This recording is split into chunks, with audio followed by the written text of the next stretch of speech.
بہت ہی محترم اور مکرم فضیلت الشیخ قاری نوید الحسن صاحب اور عزیز مکرم محسن صاحب اور دیگر برادران اسلام جو یہاں مجلس میں موجود ہیں، اور بالخصوص میرے لیے بہت ہی محترم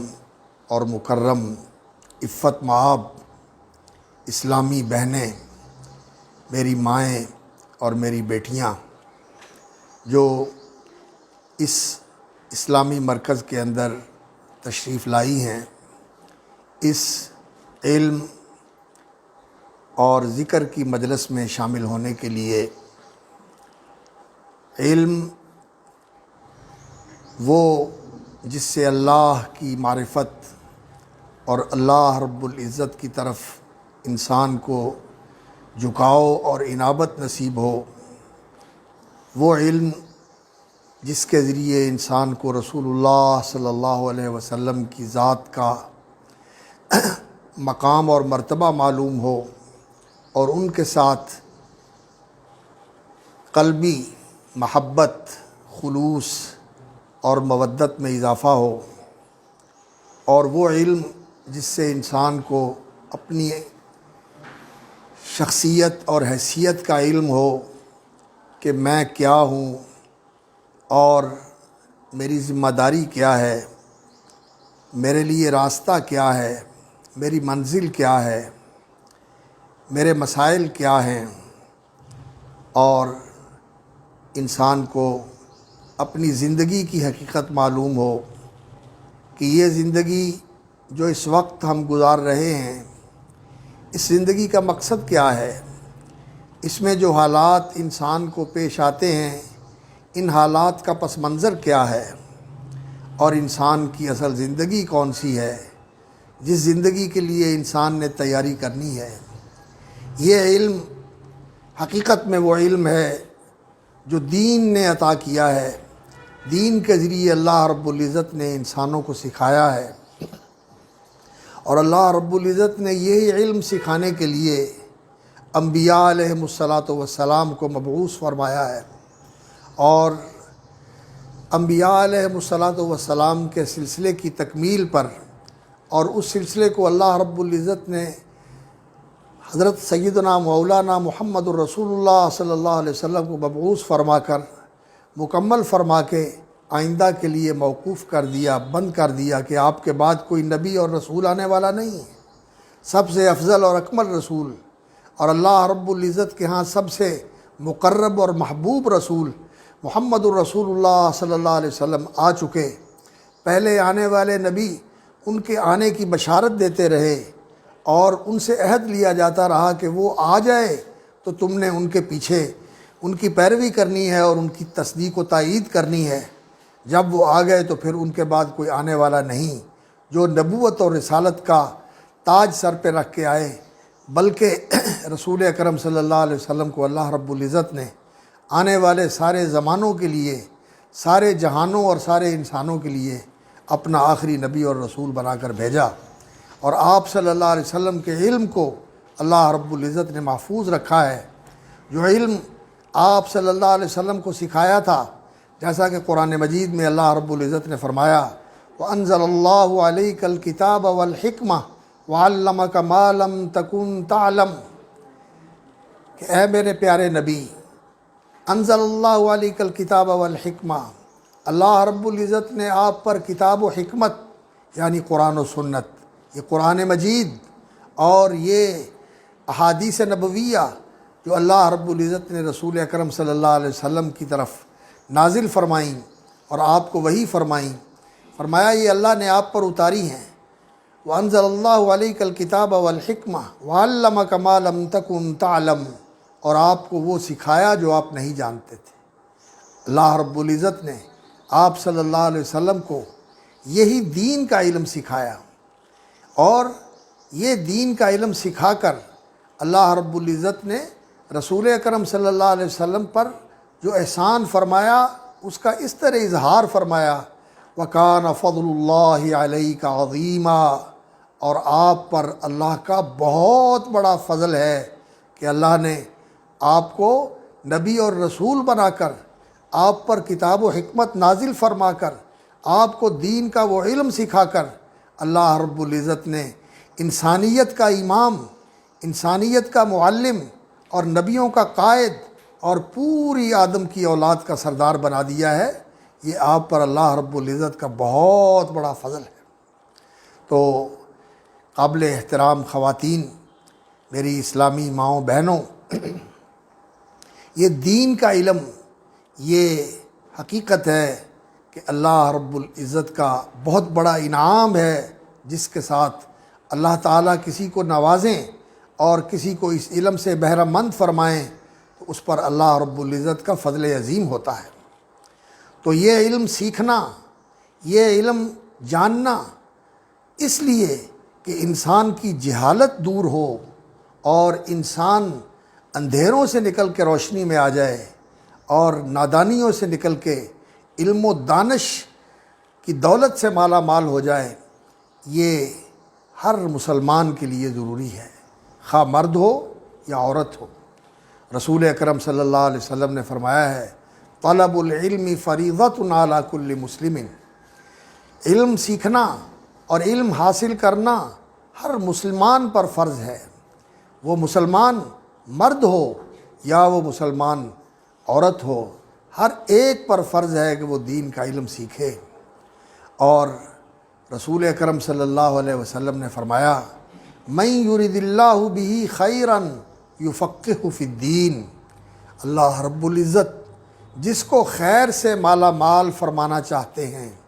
خیر سے اس کا دامن، اس کی جھولی بھرنا چاہتے ہیں، اس کو خیر سے بہرہ یاب فرمانا چاہتے ہیں، یفقہہ فی الدین، اللہ تعالیٰ اس کو دین کی سمجھ اور دین کا فہم عطا فرماتے ہیں، اور اللہ رب العزت اس کے لیے دین کا دروازہ کھول دیتے ہیں کہ وہ دین سیکھے، دین سمجھے اور دین پر عمل کرے۔ قابل احترام خواتین، سامعین اور حاضرین، دین یہ وہ طرز زندگی ہے جو اللہ رب العزت نے انسان کے لیے مقرر فرمایا ہے اور پسند فرمایا ہے کہ انسان اس دین والے طرز حیات کو اپنا کر زندگی بسر کرے۔ انسان کے اندر اللہ رب العزت نے بہت عظیم صلاحیت اور قوت رکھی ہوئی ہے کہ انسان ترقی کر کے بلندی کی طرف اپنا سفر جاری رکھ کے بہت اعلیٰ اور اونچے مقام تک پہنچ سکتا ہے۔ اور معلوم ہونا چاہیے کہ جنت اللہ رب العزت نے آسمانوں کے اوپر بنائی ہوئی ہے، اور جہنم یہ زمینوں کے نیچے ہے، اسفل سافلین، بہت گہرائی کے اندر نیچے جہنم ہے، اور بہت بلندی کے اوپر عند سدرۃ المنتہا، آسمانوں سے اوپر سدرۃ المنتہا، وہاں ہے عندہا جنت الماوا، وہ جنت جو اہل ایمان کا ٹھکانہ بننے والی ہے۔ تو اس جنت تک پہنچنے کے لیے انسان کو بڑی بلندی کا سفر کرنا ہے، اور اس بلندی کے سفر کے لیے جو علم انسان کے لیے ضروری ہے وہ یہی علم ہے کہ انسان کو دین کا پتہ ہونا چاہیے کہ میرا دین مجھ سے کیا چاہتا ہے اور میرے دین کے کیا تقاضے ہیں، اور اللہ رب العزت نے میرے لیے کون سا طرز عمل پسند کیا ہے۔ اس طرز عمل کو جاننا، اس طرز عمل کو سمجھنا اور پھر اس کے مطابق اپنے آپ کو ڈھالنا، یہ ہر انسان کے لیے ضروری ہے۔ اور انسان کو اللہ رب العزت نے اس طرح بنایا ہے کہ آدم علیہ السلام کو اللہ رب العزت نے مٹی سے بنایا، ان کا کالبد خاکی بنانے کے لیے زمین کے مختلف قطعوں سے مٹی جمع کروائی، جبریل امین نے مٹی کے مختلف رنگ جمع کر کے آدم علیہ السلام کے لیے خمیر اٹھانے کے لیے مٹی کا ایک ڈھیر جمع کیا اللہ رب العزت کے حکم سے، اور پھر اس میں پانی ڈالا گیا، اور پھر جب وہ گارے کی شکل میں، لیسدار گارے کی شکل میں تیار ہو گیا تو اللہ رب العزت نے قرآن مجید میں اس چیز کی وضاحت فرمائی ہے کہ خلقتہ بیدی وَلَقَدْ خَلَقْنَا الْإِنسَانَ مِنْ صَلْصَالٍ مِّنْ حَمَإٍ مَّسْنُونٍ، فرمایا ہم نے انسان کو پیدا کیا ہے من صلصال، کھنکتی ہوئی مٹی سے، حَمَإٍ مَّسْنُون، اور ایسی مٹی سے جو پڑی رہنے سے اس پہ سے بو آنے لگتی ہے، اس پہ سے مہک آنے لگتی ہے، حَمَإٍ مَّسْنُون۔ تو اللہ رب العزت نے اپنے ہاتھ لگا کر، اللہ کے ہاتھ انسانوں جیسے نہیں، کسی چیز جیسے نہیں، جیسے اللہ کی ذات بے مثال ہے اسی طرح اللہ تعالیٰ کی ساری صفتیں بے مثال ہے۔ اللہ کی آنکھیں ہیں لیکن کسی مخلوق جیسی نہیں، اللہ رب العزت کے کان ہیں لیکن کسی مخلوق جیسے نہیں، اللہ رب العزت کے ہاتھ ہیں لیکن کسی مخلوق جیسے نہیں۔ ہمارے ہاتھ تو کمزور ہیں اور بہت چھوٹے ہیں، ناتوان ہیں، اللہ رب العزت کے ہاتھ ویسے ہی ہیں جیسے اس کی شان کے شایع ہیں۔ تو اللہ تعالیٰ فرماتے ہیں خلقتہ بیدی، میں نے آدم کو اپنے دونوں ہاتھوں سے پیدا کیا۔ تو آدم علیہ السلام کو پیدا فرما کر اللہ رب العزت نے انہی سے، ان کے وجود سے نکال کر اللہ رب العزت نے ان کا جوڑا حضرت حوا علیہ السلام کو پیدا فرمایا۔ اللہ تعالیٰ نے فرمایا وَخَلَقَ مِنْهَا زَوْجَهَا، اللہ رب العزت نے آدم کے وجود سے، وہ ایک جان تھی، اس سے اللہ رب العزت نے حوا کو پیدا کیا۔ تو حوا جو آدم کا جوڑا تھے وہ آدم علیہ السلام کے وجود سے ان کا وجود دنیا کے اندر رونما ہوا، وجود پذیر ہوا۔ اور پھر اللہ رب العزت نے فرمایا پھر یہ دونوں مل کر مکمل انسان بنے، اور اس جوڑے سے جو دونوں ایک دوسرے کی تکمیل کرنے والے ہیں، وَخَلَقَ مِنْهُمَا رِجَالًا كَثِيرًا وَبَثَّ مِنْهُمَا رِجَالًا كَثِيرًا وَنِسَاءً، پھر اللہ رب العزت نے ان دونوں سے، آدم اور حوا سے، میاں اور بیوی سے بے شمار مرد اور عورتیں اللہ رب العزت نے پیدا فرما دی۔ اور اس کے بعد پھر اللہ رب العزت نے انسانی تخلیق کی جو ذمہ داری ہے یہ اللہ رب العزت نے یہ خواتین کے اوپر رکھی۔ یہ وہ عمل ہے جو اس خاتون کے ساتھ، عورت کے ساتھ اللہ رب العزت نے جوڑ دیا ہے، اور اللہ رب العزت نے وہ ذمہ داری جو اس عورت کے سپرد کی ہے، بچے کی پیدائش کے مرحلے سے گزرنا، بچے کا اس کے وجود کے اندر بڑھنا، پلنا اور زندگی کی پہلی منزلیں طے کرنا، اور اس کے بعد پھر اس کا دنیا میں آنا، اور پھر اس کی پرورش کرنا اور اس کی تربیت کرنا، یہ اتنا بڑا کام ہے، اتنا بڑا کام ہے، اتنا بڑا کام ہے کہ اللہ رب العزت نے وہ جگہ جہاں بچے کی تخلیق ہوتی ہے اور جس جگہ بچہ پرورش پاتا ہے ماں کے بطن میں، وہ اس کا نام رحم ہے۔ اللہ رب العزت نے اس کا نام اپنے نام سے نکالا، اللہ رحمان ہے، اور جہاں بچے کی تخلیق ہوتی ہے اس کا نام رحیم ہے، اور وہ امانت اللہ رب العزت نے عورت کے سپرد کی ہے۔ تو یہ رحم جو اللہ رب العزت نے بنایا، اور اس کے ساتھ جو رشتہ اللہ رب العزت نے جس کو قائم کیا، وجود بخشا کہ بچہ ماں کے پیٹ میں پرورش پا کر پھر جنم لیتا ہے، تو اس رشتے نے اللہ رب العزت کے عرش کا پایا پکڑ لیا۔ حدیث میں آتا ہے اس نے عرش کا پایا پکڑ لیا کہ یا اللہ تو نے مجھے بنا تو دیا، لیکن مجھے قائم کون رکھے گا، مجھے جوڑے گا کون، میرے تقاضے کون پورے کرے گا؟ تو اللہ رب العزت نے فرمایا کہ اے رحم، میں نے تیرا نام اپنے نام سے نکالا ہے، اور میں اپنی ذات کی قسم کھا کے کہتا ہوں کہ جو تجھے جوڑے گا، تیرے تقدس کو اور تیری عظمت کو ملحوظ رکھے گا، میں اس کی حفاظت کروں گا، اسے میں محفوظ رکھوں گا، اسے جوڑوں گا، اور جو تجھے توڑے گا، تجھے پامال کرے گا، میں اسے توڑ دوں گا، میں اسے پامال کر دوں گا۔ تو یہ مقام اللہ رب العزت نے خاتون کو عطا فرمایا ہے کہ انسان کی تخلیق کا اللہ رب العزت نے اس کو وسیلہ بنایا ہے، اور اس عمل کو اتنا بڑا عمل قرار دیا ہے کہ اس کے بعد پھر اس زندگی کے اندر اس خاتون کے اوپر کوئی اور ذمہ داری نہیں ڈالی، کمانے کی، دنیا کے دھندوں کی اللہ رب العزت نے ذمہ داری نہیں رکھی، کہ یہی بہت بڑی ذمہ داری ہے کہ یہ انسان کی تخلیق کی ذمہ داری اٹھاتی ہے خاتون، ماں بن کے، صرف ماں بن کے ہی نہیں، دادی اور نانی بن کے بھی، خالہ اور بہن بن کے بھی، بیٹی بن کے بھی، بہت بڑی ذمہ داری ہے جو اللہ رب العزت نے اس کے اوپر ڈالی ہوئی ہے۔ اس ذمہ داری کے بعد اس کے اوپر اللہ رب العزت نے کوئی اور ذمہ داری نہیں رکھی، لیکن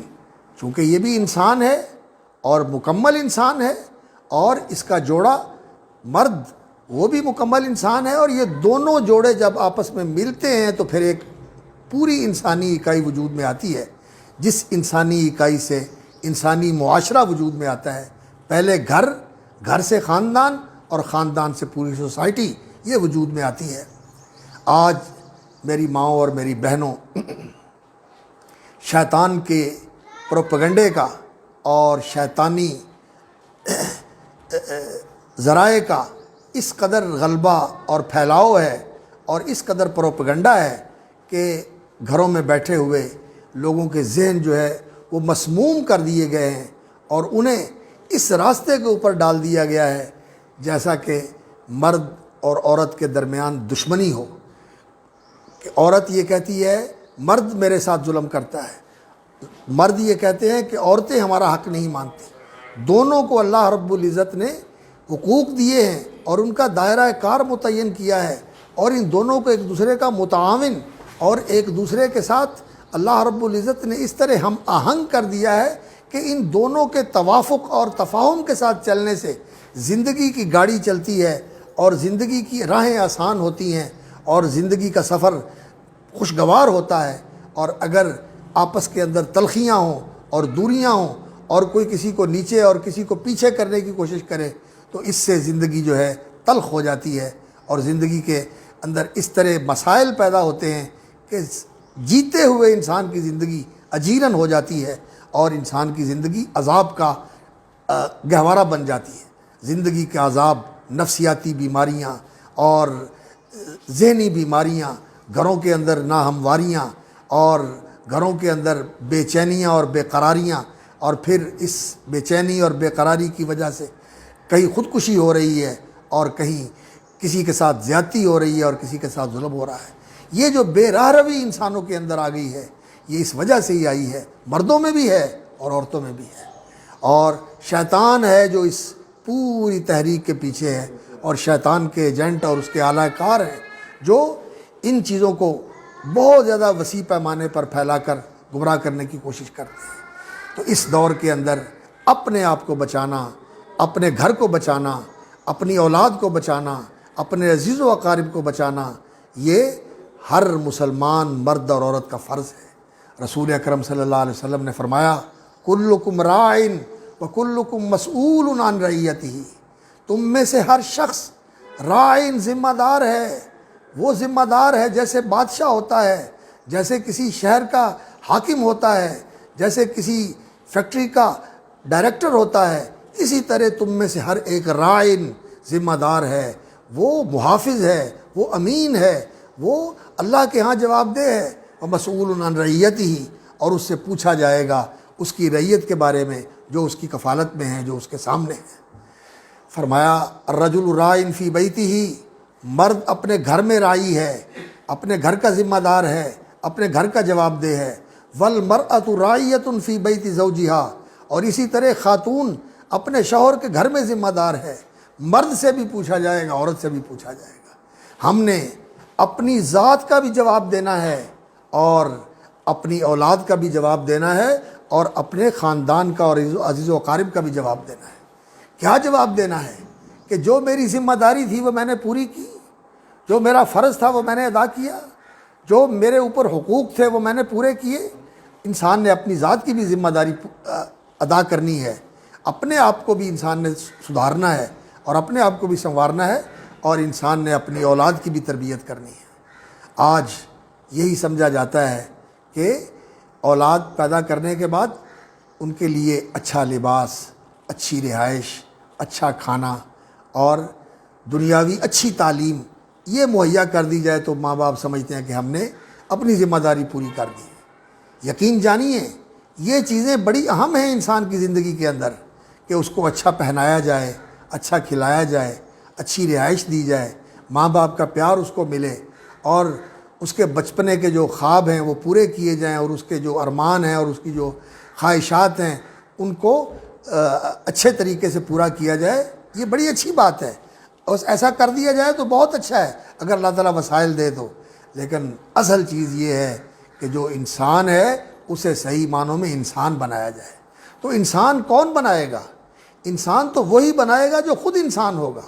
جس کے اندر خود انسانیت پوری طرح پر آ چکی ہے، وہی اگلے انسان کو انسان بنائے گا۔ انسان وہ ہوتا ہے جو اللہ کو پہچاننے والا ہو، انسان وہ ہوتا ہے جو نعمت ملے تو اللہ کا شکر کرنے والا ہو، انسان وہ ہوتا ہے جو جیسے بھی حالات آ جائیں اللہ رب العزت سے جڑا رہنے والا ہو، نعمت کے ساتھ بھی اللہ کا شکر کرنے والا، اور اگر آزمائش آ جائے تو پھر صبر کر کے اللہ رب العزت سے دعا کرنے والا کہ یا اللہ آسانی فرما دے اور اسے نجات عطا فرما دے۔ انسان وہ ہے جو سب سے اکمل انسان ہیں، محمد الرسول اللہ صلی اللہ علیہ وسلم، ان کی سیرت و سنت کو سامنے رکھے، اور ان کی سیرت و سنت کو سامنے رکھ کے اس کو اپنانے کی کوشش کریں۔ اور رسول اکرم صلی اللہ علیہ وسلم کی زندگی جہاں مردوں کے لیے نمونہ ہے، بادشاہوں کے لیے نمونہ ہے، اور فوج کے جرنیلوں کے لیے نمونہ ہے، تاجروں کے لیے نمونہ ہے، حتیٰ کہ مزدوروں کے لیے نمونہ ہے، ہر قسم کے انسان کے لیے رسول اکرم صلی اللہ علیہ وسلم کی زندگی کے اندر اللہ رب العزت نے بہترین نمونہ رکھا ہوا ہے۔ تو اسی طرح اللہ تعالیٰ نے رسول اکرم صلی اللہ علیہ وسلم کا گھر،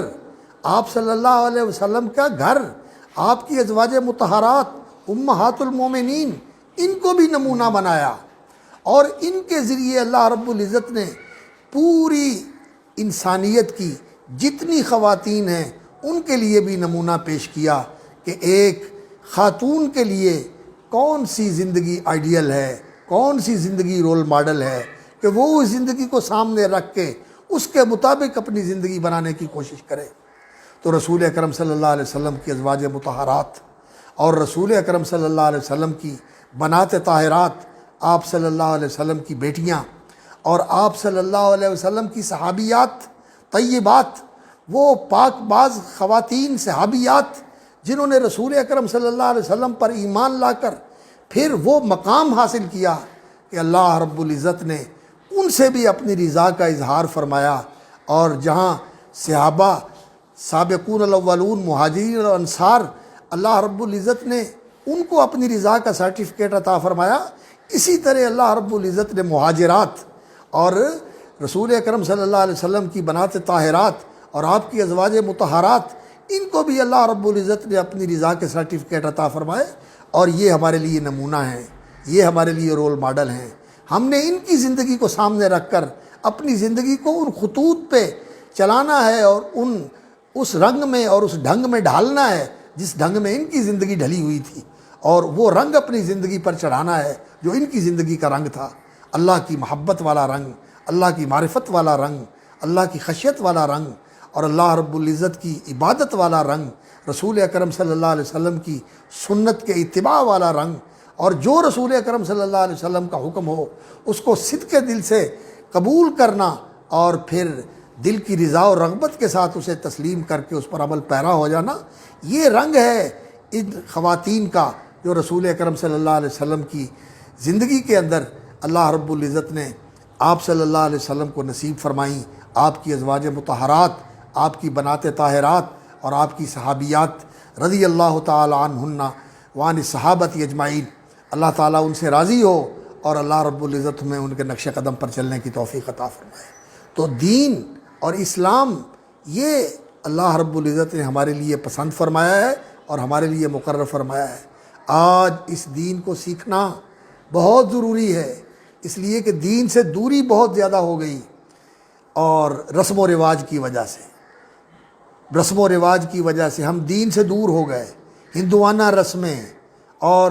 یہودیوں کی رسمیں، عیسائیوں کی رسمیں، پارسیوں کی رسمیں، یہ رسمیں ہماری زندگی کے اندر آ گئیں۔ فیشن کی رسمیں اور خوشیوں کی رسمیں، غمیوں کی رسمیں جو بھی ہیں، یہ سب غیر مسلموں کی ہمارے اندر رچی بسی ہوئی ہیں۔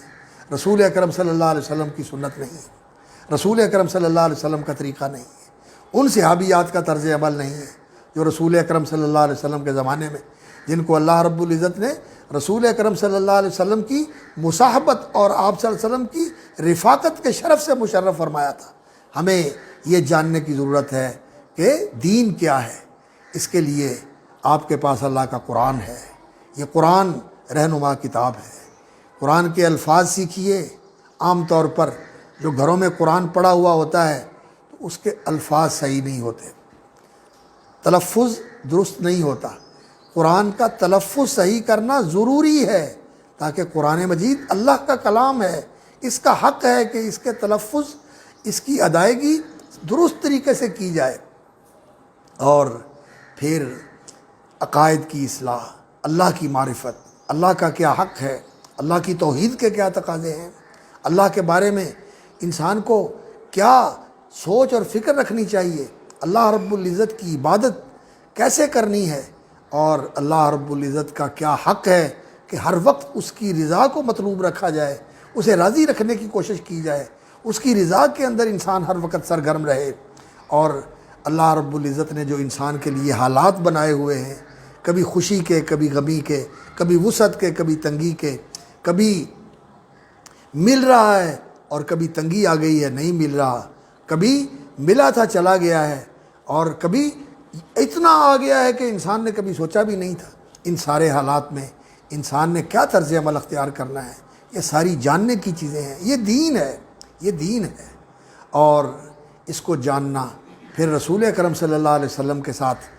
ہمارا تعلق کہ نبی صلی اللہ علیہ وسلم کی نماز کیسی تھی، رسول اکرم صلی اللہ علیہ وسلم کی رات کیسی تھی، آپ کا دن کیسے تھا، آپ کا برتاؤ کیسے تھا، آپ صلی اللہ علیہ وسلم نے رشتہ داروں سے کیسے برتاؤ کیا، پڑوسیوں سے کیسے برتاؤ کیا،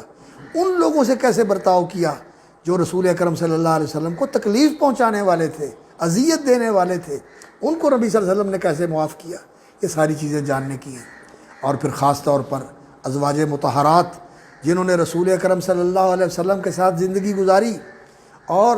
اس صبر کے ساتھ اور اس قربانی کے ساتھ اور اس محبت کے ساتھ اور اس فدویت کے ساتھ زندگی گزاری۔ سیدہ خدیجہ طاہرہ رضی اللہ تعالی عنہا وارضاہا، جو رسول اکرم صلی اللہ علیہ وسلم کے پہلے حرم تھے، بہت متمول خاتون تھی، اللہ رب العزت نے بڑی دولت سے ان کو نوازا تھا۔ جب رسول اکرم صلی اللہ علیہ وسلم کا اخلاق دیکھا اور آپ صلی اللہ علیہ وسلم کی شخصیت کا ان کے سامنے نقش آیا کہ یہ کتنے عظیم انسان ہیں اور کتنے اعلیٰ اخلاق کا پیکر ہیں آپ صلی اللہ علیہ وسلم، تو انہوں نے خود پیغام دیا کہ میں چاہتی ہوں کہ آپ میرے سر کا تاج بنیں، اور میری یہ تمنا ہے کہ آپ میری زندگی میں آ جائیں اور میں آپ کے ساتھ زندگی گزار کے اپنی زندگی کو بہت ہی خوشگوار بنا لوں۔ تو رسول اکرم صلی اللہ علیہ وسلم نے اس دور کے مطابق ان کا پیغام قبول کر لیا، اور رسول اکرم صلی اللہ علیہ وسلم کی جب ان کے ساتھ عقد نکاح ہوا تو ان کی دولت اور ان کا ٹھاٹھ باٹھ رسول اکرم صلی اللہ علیہ وسلم اس سے متاثر نہیں ہوئے، بلکہ نبی صلی اللہ علیہ وسلم نے ان کو بھی یہی راستہ دکھایا جو آپ کا راستہ تھا، کہ یہ جو دولت ہے یہ غریبوں کے لیے ہے، یہ فقیروں کے لیے ہے، یہ مسکینوں کے لیے ہے، یتیموں کے لیے ہے، یا ناداروں کے لیے ہے۔ اللہ اکبر، خود انہوں نے اس چیز کی گواہی دی کہ آپ کی دولت، اور آپ تو ہمیشہ انک لتقری الضیف وتحمل الکلۃ وتعین علی نوائب الحق، تم یتیموں پر خرچ کرتے ہو، مسکینوں پر خرچ کرتے ہو، ناداروں پر خرچ کرتے ہو، مہمانوں پر خرچ کرتے ہو، اور جو کسی مصیبت کا شکار ہوتے ہیں ان کا بوجھ اٹھاتے ہو اور ان کا دکھ بانٹتے ہو۔ ان چیزوں کے آپ کے اندر، ان چیزوں میں، ان راستوں میں آپ صلی اللہ علیہ وسلم کا پورا وقت گزرتا تھا اور ان کی دولت استعمال ہوتی تھی۔ اور پھر رسول اکرم صلی اللہ علیہ وسلم کو جب اللہ رب العزت نے نبوت عطا فرمائی تو سب سے پہلے تصدیق کرنے والی آپ صلی اللہ علیہ وسلم کی شریک زندگی سیدہ خدیجہ رضی اللہ تعالیٰ عنہ تھی۔ انہوں نے نبی صلی اللہ علیہ وسلم پر ایمان لائی اور آپ کی تصدیق کی، آپ کو حوصلہ دیا کہ اللہ تعالیٰ آپ کو کبھی چھوڑے گا نہیں بے یار و مددگار، اللہ آپ کا معاون اور مددگار ہے، اللہ آپ کو عزت دے گا، اللہ آپ کو سرفرازیاں اور کامیابیاں عطا فرمائے گا۔ آپ جیسے آدمی کبھی دنیا میں پریشان ہوتے ہیں، اللہ آپ کو کبھی پریشان نہیں کرے گا، اللہ تعالیٰ آپ کی عزت بڑھائے گا، آپ کی شان بڑھائے گا، کیونکہ انہوں نے رسول اکرم صلی اللہ علیہ وسلم کی زندگی کو قریب سے دیکھا تھا۔ بیوی اور شوہر سے بڑھ کر ایک دوسرے کو کون قریب سے دیکھتا ہے؟ ان کے لیے تو کوئی راز نہیں ہوتا، سب کچھ ایک دوسرے کا یہاں ہوتا ہے۔ تو پھر انہوں نے جس طرح زندگی گزاری، اللہ رب العزت نے اس کا صلہ بھی دیا۔ اللہ اکبر۔ رسول اکرم صلی اللہ علیہ وسلم ان سے اتنی محبت کرتے تھے کہ حضرت عائشہ صدیقہ رضی اللہ تعالیٰ عنہ کہتی ہیں کہ میں نبی صلی اللہ علیہ وسلم کی چہیتی بیوی تھی، کنواری بھی تھیں، چھوٹی عمر کی بھی تھیں، اور سب سے بڑی بات یہ ہے کہ آپ صلی اللہ علیہ وسلم سے دین بہت سیکھا انہوں نے، اور جو سیکھا آگے بھی سکھایا اور اس کو محفوظ بھی کیا۔ اس چیز کی وجہ سے نبی صلی اللہ علیہ وسلم ان سے بہت محبت کرتے تھے۔ لیکن وہ کہتی ہیں کہ جو رسول اکرم صلی اللہ علیہ وسلم کے دل میں سیدہ خدیجہ طاہرہ کی محبت تھی، اس کی وجہ سے کبھی کبھی میرے دل میں یہ بات آتی تھی کہ خدیجہ کا تو مقام بہت اونچا ہے، اور کیوں نہ اونچا ہو کہ انہوں نے اسلام کے اس دور میں رسول اکرم صلی اللہ علیہ وسلم کا ساتھ دیا، اور آپ صلی اللہ علیہ وسلم کے بوجھ اٹھائے، اور آپ صلی اللہ علیہ وسلم کے دکھ بانٹے، اور آپ صلی اللہ علیہ وسلم کے ساتھ وہ رفاقت نبھائی جس وقت پورا مکہ ان کے خلاف تھا، تو وہ ان کے لیے سہارا تھی، اور وہ ان کے لیے غم کا مداوا تھی، اور آپ صلی اللہ علیہ وسلم کے دکھوں کے اندر ان کے شریک ہوتی تھی۔ تو اللہ رب العزت نے پھر اس کے نتیجے میں ان کو یہ صلہ دیا۔ ایک دن وہ رسول اکرم صلی اللہ علیہ وسلم کی خدمت میں کچھ چیز لے کے آ رہی تھی، تو جبریل امین آئے اور آ کر کہا کہ خدیجہ آ رہی ہیں رضی اللہ تعالیٰ عنہ، اور اللہ رب العزت کی طرف سے پیغام آیا ہے کہ خدیجہ کو اللہ سلام بھیجتے ہیں۔ اللہ اکبر، رضی اللہ تعالیٰ عنہ وارضاہ، اللہ کا سلام آیا ہے خدیجہ کو، آپ حضرت خدیجہ کو اللہ کا سلام پہنچائیں، اور دوسری بشارت دیں کہ اللہ رب العزت نے یہ جو دنیا میں انہوں نے آپ کا ساتھ دیا ہے، اس کے صلے میں اللہ رب العزت نے جنت کے اندر ان کا ایک محل تیار کر دیا ہے، بِبَیْتٍ مِّن قصب، موتی کا بنا ہوا محل ہے۔ لوگ ماربل لگاتے ہیں، لوگ قیمتی پتھر لگاتے ہیں، ٹائل لگاتے ہیں، ان چیزوں کا محل بناتے ہیں۔ حضرت جبریل نے کہا کہ اللہ نے ان کے لیے موتی کا محل بنایا ہے، موتی کا محل، موتی، اللہ اکبر، ہیرے جواہرات اور موتی کا محل اللہ رب العزت نے بنایا ان کے لیے۔ بیت من قصب لا صخب فیہا ولا نصب، جس میں کوئی تھکن نہیں ہوگی اور کوئی شور شرابہ نہیں ہوگا، کسی کو بلانے کے لیے اونچی بولنا نہیں پڑے گا، اور کوئی کام کروانے کے لیے کسی کو ڈانٹنا ڈپٹنا اور جھڑکنا نہیں پڑے گا، سب کچھ خود بخود ہوتا رہے گا، اور سہولت ہی سہولت ہے، آرام ہی آرام ہے۔ تو اللہ رب العزت نے یہ مقام عطا فرمایا ان کو۔ اور میری ماں اور میری بہنوں، خاتون کا اگر مسلمان ہو تو یقین جانیے کہ اس کا بہت اونچا مقام ہے۔ اللہ رب العزت نے، رسول اکرم صلی اللہ علیہ وسلم نے فرمایا کہ مردوں میں بڑے کامل لوگ ہوئے ہیں، کامل مرد، کامل من الرجال کثیر، مردوں میں سے ڈھیر مرد کامل ہوئے ہیں، رسول آئے ہیں، نبی آئے ہیں، صدیق آئے ہیں، شہید ہوئے ہیں، لیکن فرمایا عورتوں میں سے جو کامل ہوئی ہیں وہ تھوڑی ہیں۔ ان کامل عورتوں میں سے نبی صلی اللہ علیہ وسلم نے ایک خاتون کا ذکر فرمایا جو فرعون کی بیوی آسیہ تھی، فرمایا وہ کامل خاتون تھی، عظیمت کا پہاڑ تھی، اور دوسری مریم صدیقہ تھی، اور تیسری نبی صلی اللہ علیہ وسلم نے فرمایا خدیجہ بنت خویلد ہے۔ یہ وہ خواتین ہیں جو کامل خواتین تھیں، یعنی خاتون کے لیے جو مقام اور مرتبہ ہے اس کے اعلیٰ ترین مقام تک پہنچنے والی تھی، اور یہ مقام جو ان کو ملا ہے دین کی وجہ سے ملا ہے۔ آسیہ بنت مزاحم جو فرعون کی اہلیہ تھی، اللہ اکبر، وہ کتنا بڑا کافر تھا اور یہ کتنی بڑی مومن تھی۔ اللہ رب العزت نے قرآن مجید میں ان کا ذکر فرمایا، سورہ تحریم کے اندر صرف ذکر ہی نہیں فرمایا بلکہ اللہ رب العزت نے یہ فرمایا کہ ضرب اللہ مثلا للذین آمنوا امرأۃ فرعون، اہل ایمان کے لیے، یعنی قیامت تک آنے والے اہل ایمان کے لیے اللہ تعالیٰ نمونے کے طور پر پیش کرتا ہے فرعون کی بیوی کے کردار کو، اس کی زندگی کو، اس کے صبر کو، اس کے استقلال کو، اس کی عظیمت کو، اس کی ہمت کو، کہ اس اللہ کی بدی نے راج سنگھاسن کو ٹھوکر مار دی،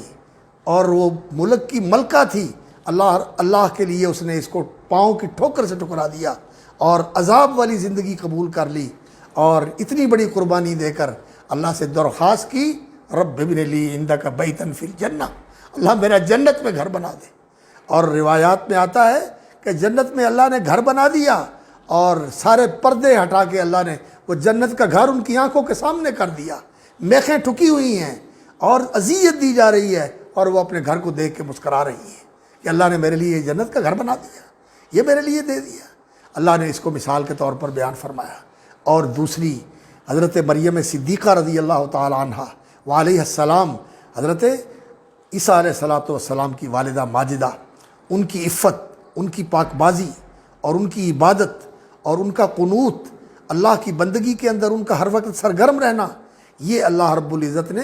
دوسری مثال بیان فرمائی۔ وَمَرْيَمَ ابْنَتَ عِمْرَانَ الَّتِي أَحْصَنَتْ فَرْجَهَا، ان کا تحفظ، عفت معابی، پاک بازی اور ان کی نیکی والی سوچ اور عبادت والی زندگی، اللہ رب العزت نے اس کو مثال کے طور پر بیان فرمایا اہل ایمان کے لیے کہ دیکھو اس طرح اپنی عفت و عصمت کی حفاظت کی جاتی ہے جیسے مریم صدیقہ نے کی۔ اور پھر حضرت خدیجہ رضی اللہ تعالی عنہ، مال تھا، دولت تھی، بہت عالی خاندان کی خاتون تھی۔ جب رسول اکرم صلی اللہ علیہ وسلم کے پاس آئیں،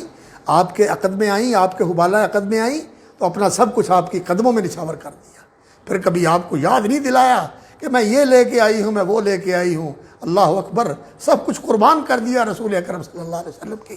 ذات اقدس پر، اور آپ صلی اللہ علیہ وسلم کے ساتھ پھر ایسی زندگی گزاری کہ نبی صلی اللہ علیہ وسلم ان کے جانے کے بعد بھی ان کا نام لیتے، ان کی دوستوں کا نام لیتے اور کوشش کرتے کہ ان کے تحفے تحائف بھیجیں ان کے تعلق کی یادگیری کے لیے، اور اس کی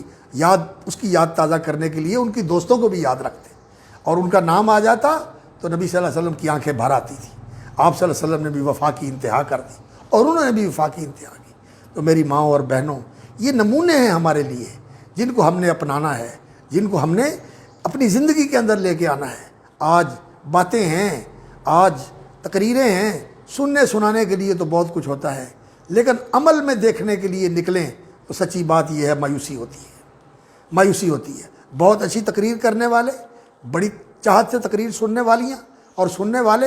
لیکن جب عمل کا موقع آتا ہے تو بڑی مایوسی ہوتی ہے۔ عمل کی ضرورت ہے، اور اس کے لیے دین سیکھیں، دینی تربیت سیکھیں، اور اپنے گھروں کے اندر دینی ماحول بنائیں۔ بیٹیوں کی تربیت کریں، بچوں کی تربیت کریں، ان کے دلوں میں اللہ کی محبت کا بیج بوئیں، ان کے دلوں میں اللہ کے رسول صلی اللہ علیہ وسلم کی محبت کا پانی دیں، ان کو دودھ پلاتی ہیں، ان کی خوراک کا انتظام کرتی ہیں، تو اللہ کا نام، اللہ کی محبت، اللہ کی نعمتوں کی قدر، رسول اکرم صلی اللہ علیہ وسلم کی سنت کی محبت، رسول اکرم صلی اللہ علیہ وسلم کی سنت کے اتباع کا جذبہ اور شوق ان کے دلوں میں پیدا کریں۔ خود بھی نماز کا اہتمام کریں اور ان کو بھی اپنے ساتھ مصلی پہ کھڑا کیا کریں۔ یہ معصوم بچیاں اور بچے جو اللہ نے آپ کو گھر کا،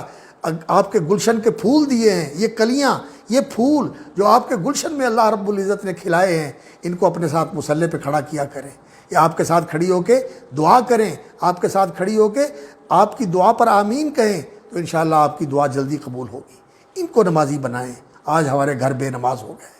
آج ہمارے گھروں میں بیٹیاں نماز نہیں پڑھتی، بہویں نماز نہیں پڑھتی، بیٹے نماز نہیں پڑھتے، گھروں میں کوئی اٹھتا نہیں ہے، لوگ رات 1-2 بجے تک جاگتے رہتے ہیں اور صبح کی نماز کے لیے کوئی نہیں اٹھتا۔ اس ماحول کو بدلیں۔ آپ بہت زیادہ ذمہ دار ہیں، اور سچی بات یہ ہے، وہ ایک شاعر ہیں عربی کے، احمد شوقی رحمہ اللہ، بہت عظیم شاعر تھے،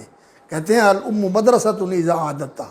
ماں تو ایک یونیورسٹی ہوتی ہے، ایک دانشگاہ ہوتی ہے، ایک درسگاہ ہوتی ہے۔ اگر ماں تیار ہو جائے تو ایک قوم تیار ہو جاتی ہے، ایک نسل تیار ہو جاتی ہے۔ تو آپ دینی تربیت بھی حاصل کریں، دینی تعلیم بھی حاصل کریں، اور اپنے گھر کا ماحول بدلیں۔ اور اگر سچی بات یہ ہے، شوہر اس بات کا فکر مند ہو کہ میں نے بیوی کو دین کے اوپر لگانا ہے، اللہ آسانی کر دیتے ہیں، اور اگر بیوی فکر مند ہو کہ میں نے شوہر کو دین کے اوپر لگانا ہے، اللہ مدد کر دیتے ہیں۔ میرے سامنے ایک مثال ہے، ہماری جماعت کے بہت بڑے عالم تھے، اور اب ان کی نسل میں ماشاءاللہ اہل علم ہیں، مولانا نور حسین کرجاکی رحمۃ اللہ علیہ، گجرانوالے کے علاقے میں۔ وہ لوہار برادری سے ان کا تعلق تھا، مغل برادری سے ان کا تعلق تھا۔ جب ان کی شادی ہوئی تو جو ان کی بیوی بن کے آئیں وہ موحدہ خاتون تھی، اور دین کا اس کو شوق تھا۔ گھر میں آئیں، گھر میں غربت تھی، تنگی ترشی تھی، تو وہ اپنی ساس کو کہنے لگی کہ اماں جی، ماں جی، اب میں آ گئی ہوں، سارے گھر کا بوجھ میں اٹھاؤں گی، جو کچھ بھی ذمہ داری ہے میں پوری کروں گی، آپ گھر کی ذمہ داریوں سے فارغ۔ اور شوہر کو کہنے لگی کہ اللہ کے بندے تو ہمت کر، اور تو یہ لوہارے کا کام کرنے کی بجائے نکل جا اور مولانا عبد المنان وزیر آبادی حافظ رحمہ اللہ ان کے مدرسے میں جا کے دین کا علم پڑھ لے، میں سارے گھر کا خرچہ بھی چلاؤں گی، مجھے اس کے لیے پینے کٹنے بھی کرنے پڑے تو میں کروں گی، میں لوگوں کے گھروں میں جھاڑو دے کر پونچھے لگا کر بھی گھر کا خرچہ چلا لوں گی، تو جا دین کا علم پڑھ کے آ۔ اس نے، اللہ کے بندے نے اس کی بات مانی اور دین کا علم پڑھا، اور پھر اپنے وقت کے بہت بڑے داعی، مبلغ، شاعر، خطیب اللہ تعالیٰ نے ان کو بنایا، اور اس کی نسل میں بھی اللہ رب العزت نے اب بہت بڑی برکت دی ہے ان کو، بہت بڑی پارٹی ہے وہ گجرانوالے کی، کاروباری لوگ ہیں وہ۔ تو اگر خاتون جو ہے وہ گھر کے اندر آ جائے اور اس کے اندر دینی جذبہ ہو تو گھر کے اندر تبدیلی آ جاتی ہے۔ تو آپ دین سیکھیں، آپ دین کا علم سیکھیں، دینی تربیت سیکھیں، اور یہ مرکز جو یہاں بن گیا اللہ کے فضل سے، اس سے فائدہ اٹھائیں، آیا کریں، اور ماحول ایسا بنائیں گھروں کا کہ ہمارے گھر کے اندر دینداری زندہ ہو، نمازوں کا اہتمام ہو، دعا کا اہتمام ہو، اور گھر کے اندر دین کی باتیں ہوں، اللہ کی باتیں ہوں، اللہ کے رسول کی باتیں ہوں۔ آج تو صرف ہماری مجلسوں میں یہی ہوتا ہے کہ فیشن یہ آ گیا، اس نے وہ پہنا ہوا تھا، وہ تو پہلے بھی دیکھا تھا، وہ تو وہ تھا، وہ تو یہ تھا، یہ تو نے کیا لے لیا، یہ تو رلا ہوا ہے، یہ تو پٹا ہوا ہے، یہ تو ایسے ہے، یہ تو یہ باتیں چھوڑ۔ یقین جانیے یہ زندگی بہت قیمتی زندگی ہے، اور جو دن گزرتا ہے انسان موت کے قریب ہوتا ہے، جو سانس آتا ہے انسان کی ڈاؤن کاؤنٹنگ شروع ہے، انسان کی ڈاؤن کاؤنٹنگ شروع ہے، انسان کے سانس گھٹ رہے ہیں اور تھوڑے تھوڑے باقی رہ رہے ہیں، اور ہر جانے والا جو ہے وہ اور گھٹا دیتا ہے، وہ اور گھٹا دیتا ہے۔ اس لیے اس زندگی کی قدر کیجئے، اس کی فکر کیجئے۔ رمضان آ رہا ہے، رمضان کی راتوں میں، رمضان کے دنوں میں یہ جو ہمارا اہتمام ہوتا ہے،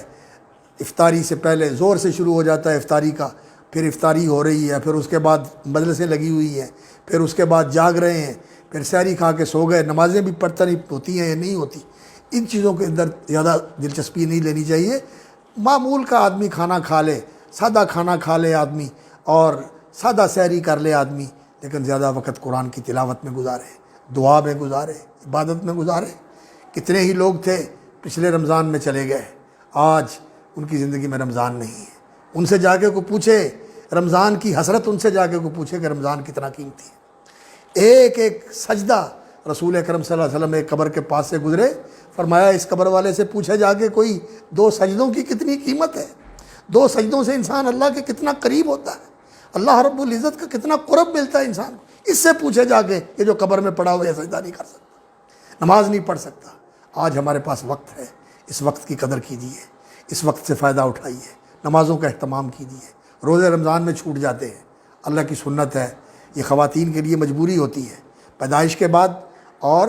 ماہانہ جو عادت ہوتی ہے اس کے مطابق روزے چھوٹ جاتے ہیں، رمضان سے پہلے پورے کر لینے چاہیے، اور چھوٹ گئے ہیں ابھی نہیں پورے ہوئے تو رمضان کے بعد نیت کر لے پورے کرنے ہیں انشاءاللہ العزیز۔ اور روزوں کے اندر اہتمام کر کے روزے رکھنا اور روزے رکھوانا۔ آپ جب کھانا بناتی ہیں اور جتنے گھر والے روزہ رکھتے ہیں آپ کے بنائے ہوئے کھانے سے، ان کے روزے کا آپ کو ثواب ملتا ہے۔ اس نیت سے بنائیں کہ میں روزے داروں کو کھانا کھلا رہی ہوں، اور افطاری کروانے کا بھی اسی طرح ثواب ہوتا ہے، لیکن اس میں تکلف نہ کیا کریں اور اس میں وقت ضائع نہ کیا کریں۔ اور دوسری بات یہ ہے کہ زندگی کے اندر سادگی لے کے آئیں، سادگی کو اپناؤ۔ ان تکلفات نے، اس دولت کے دکھاوے نے اور ان تکلفات نے ہماری زندگی کو دکھی کر دیا، ہمارے اخراجات پورے نہیں ہوتے، شوہر پریشان ہوتا ہے، پھر تلخیاں آتی ہیں، مطالبے پورے نہیں ہوتے، مقابلے بازیاں ہوتی ہیں۔ جب دوسروں کے مقابلے میں انسان دیکھتا ہے کہ میرے کپڑے جو ہیں ویسے نہیں ہیں، میرا رہن سہن ویسا نہیں ہے، میرا ڈرائنگ روم ویسا نہیں ہے، میرا بیڈ روم ویسا نہیں، تو پھر گھروں کے اندر تلخی آتی نہیں۔ جو اللہ کی نعمتیں دی ہوئی ہیں ان پر شکر کریں، صبر کریں، جو نہیں ملا اس پہ صبر کریں، جو ملا اس پہ شکر کریں، اور اللہ رب العزت سے زیادہ کی امید رکھیں۔ اصل زندگی تو آخرت کی زندگی ہے، وہاں جا کے سب کچھ ملنے والا ہے۔ اس لیے انسان کو یہ زندگی کا جو ہے نا راستہ اختیار کرنا چاہیے جو رسول اکرم صلی اللہ علیہ وسلم کی ازواج مطہرات کا تھا۔ جب انہوں نے بھی رسول اکرم صلی اللہ علیہ وسلم سے کچھ مطالبے کیے تو اللہ کے رسول صلی اللہ علیہ وسلم کو اللہ کی طرف سے یہ حکم آیا کہ آپ ان سے کہہ دیں کہ اگر آپ نے دنیا لینی ہے تو پھر اللہ کے رسول کے ساتھ نہیں چلنا ہوگا، پھر آپ الگ ہو جائیں، اللہ کے رسول آپ کو فارغ کر دیتے ہیں، آپ جائیں اور دنیا کے مزے کریں۔ انہوں نے کہا ہمیں دنیا نہیں چاہیے، ہمیں اللہ کا رسول چاہیے، ہم رسول اللہ صلی اللہ علیہ وسلم کے ساتھ رہیں گے۔ اور کیسے رہیں؟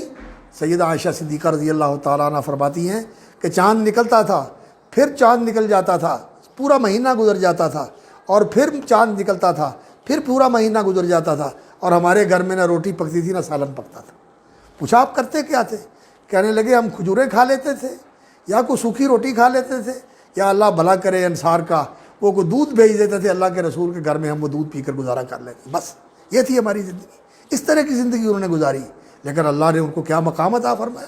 یہ دنیا کی چیزیں اللہ کے ہاں کوئی حیثیت نہیں رکھتی ہیں۔ دین کو حاصل کرنے کی، دینی زندگی کو اپنانے کی کوشش کریں، آج اس کی ضرورت ہے۔ اور سچی بات یہ ہے کہ اگر خواتین کے اندر دین زندہ ہو جائے تو انشاءاللہ العزیز پوری نسل کے اندر دین زندہ ہو جاتا ہے، بلکہ اگلی نسلوں کے اندر دین زندہ ہو جاتا ہے۔ ماں کی کوکھ کا بڑا اثر ہوتا ہے،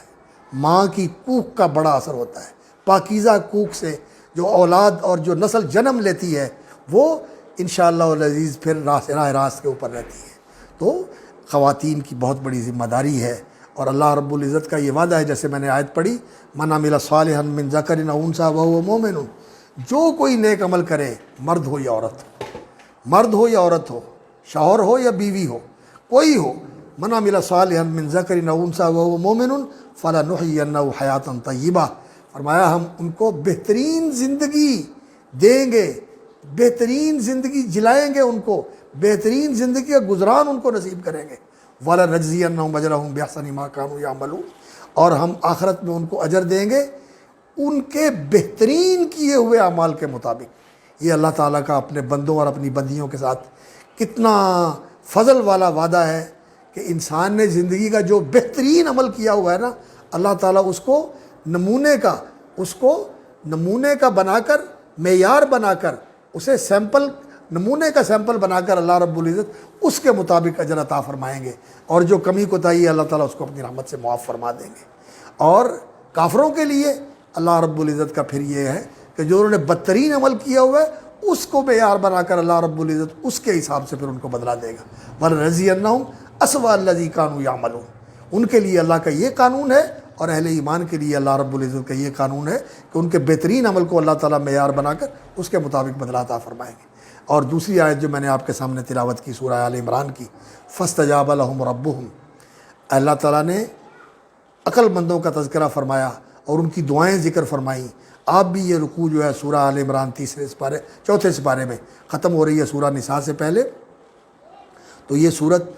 آپ پڑھیں اور اس کے آخر میں جو آیتیں ہیں یہ یاد کر لیں، ان کا ترجمہ بھی یاد کر لیں، اور یہ پڑھا کریں۔ صبح اٹھ کے نبی صلی اللہ علیہ وسلم تہجد کے وقت یہ آیتیں پڑھ کے دعا کیا کرتے تھے، تو اس کے آخر میں اللہ تعالیٰ نے فرمایا کہ ان کی دعا اللہ نے قبول کر لی۔ فَاسْتَجَابَ لَهُمْ رَبُّهُمْ، اور اللہ نے یہ وعدہ فرمایا، اَنِّی لَا أُضِيعُ عَمَلَ عَامِلٍ مِّنْکُمْ، جو بھی تم میں سے عمل کرے میں اس کا عمل ضائع نہیں کروں گا۔ مِن ذَكَرٍ أَوْ أُنثىٰ، اَنِّی لَا أُضِيعُ عَمَلَ عَامِلٍ مِّنْکُمْ مِن ذَكَرٍ أَوْ أُنثىٰ، مرد ہو یا عورت ہو اللہ اس کا عمل ضائع نہیں کریں گے، عمل کا پورا ثواب ملتا ہے۔ اور اللہ رب العزت فرمایا بعضکم من بعض، تم ایک دوسرے کا حصہ ہو، مرد سے عورت بنی ہے، عورت سے مرد اور عورت دونوں بنتے ہیں، یہ تم ایک دوسرے کا حصہ ہو، تم ایک دوسرے کو مکمل کرنے والے ہو۔ بعضکم من بعض فالذین ہاجروا واخرجوا من دیارہم وأوذوا فی سبیلی، تو جو بھی دین کے لیے قربانیاں دیتے ہیں، اللہ کے راستے میں تکلیفیں جھیلتے ہیں اور اللہ کے راستے میں دکھ اٹھاتے ہیں، اللہ تعالیٰ ان کو اجر دینے والا ہے۔ تو رسول اکرم صلی اللہ علیہ وسلم کے زمانے میں جہاں صحابہ نے بڑی شاندار مثالیں پیش کی، اسی طرح نبی صلی اللہ علیہ وسلم کی صحابیات نے اور آپ کی بنات طاہرات نے، سیدہ فاطمہ الزہرا رضی اللہ تعالی عنہا جو گھر کے کام کاج کرتی تھی، جھاڑو دیتی تھی، پانی بھر کے لاتی تھی، چکی چلاتی تھی، آٹا پیستی تھی، تو غلام آئے نبی صلی اللہ علیہ وسلم کے پاس، تو رسول اکرم صلی اللہ علیہ وسلم کے پاس درخواست لے کر آئیں۔ اس وقت اللہ کے رسول گھر میں نہیں تھے، تو اماں عائشہ رضی اللہ تعالی عنہ کو ذکر کر کے چلی گئی، تو رسول اکرم صلی اللہ علیہ وسلم تک بات پہنچی تو آپ صلی اللہ علیہ وسلم ان کے گھر میں آ گئے۔ تو آپ صلی اللہ علیہ وسلم نے فرمایا، بیٹی آپ کوئی خادمہ کا تقاضا لے کے آئی تھی کہ میں خادمہ آپ کے لیے مہیا کر دوں؟ مسجد کے طلباء ہیں اور دوسرے غریب لوگ ہیں، ان کے تقاضے مقدم ہیں، اس لیے پہلے میں ان کے اوپر خرچ کرتا ہوں۔ آپ کو بیٹی میں ایسا وظیفہ بتا دیتا ہوں جو آپ کے لیے اس سے بہت بہتر ہے کہ آپ کے گھر میں نوکر چاکر ہوں اور آپ کے گھر میں وہ ٹھاٹ باٹ ہو جو لوگوں کے گھروں میں ہوتا ہے۔ تو نبی صلی اللہ علیہ وسلم نے ان کو وہ تسبیحات فاطمہ کی تلقین فرمائی، سبحان اللہ والحمد للہ واللہ اکبر، سوتے دفعہ 33 دفعہ سبحان اللہ الحمدللہ اور 34 دفعہ اللہ اکبر پڑھ لیا کرو، تو یہ تمہارے لیے اس سے کہیں بہتر ہے۔ تو رسول اکرم صلی اللہ علیہ وسلم کی جو زندگی ہے اس کو سامنے رکھ کر ہمیں اپنی زندگی کو اس کے مطابق ڈھالنے اور چلانے کی اور بنانے کی کوشش کرنی چاہیے۔ اللہ رب العزت اس مرکز کو بھی آباد رکھے، اور آپ کا یہاں بیٹھنا آنا، اللہ اور اس کے رسول کی باتیں سننا، اللہ تعالیٰ اس کو قبول فرمائے، اور اس مجلس میں بیٹھنا آپ کے لیے اجر و ثواب کا باعث بنے، قبولیت کا باعث بنے، اور اللہ تعالیٰ ہم سب کو دین کی طرف رجوع نصیب فرمائے، دین کو سیکھنا، سمجھنا، اپنانا، اس کے مطابق اپنی زندگی کو ڈھالنا، بنانا، چلانا، اور خاص طور پر اپنے گھروں کے اندر دینی فکر، دینی شوق، دینی جذبہ، دینی ماحول کو زندہ کرنا، یہ اللہ تعالیٰ ہمارے لیے آسان فرما دے۔